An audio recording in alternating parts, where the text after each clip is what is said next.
Hi, ako nga pala si Oknoy. Mabait akong tao, mukha lang gago.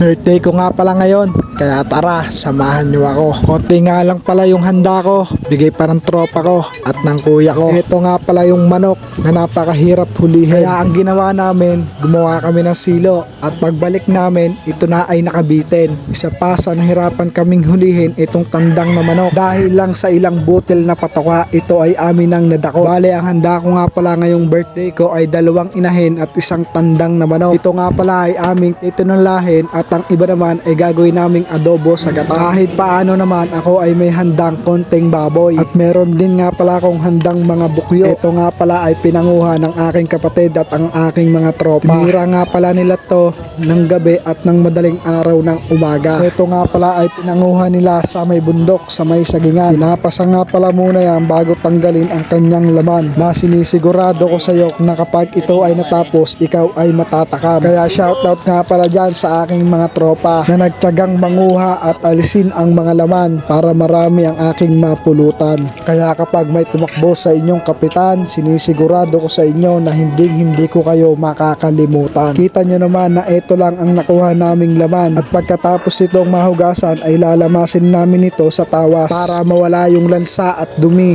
at yung kanyang dulas. Hanggang dito na lang dahil ako ay mauupo na, dahil hinihintay na ako ng aking mga tropa. Maraming salamat sa pagsuporta, kaya tara, tagay na.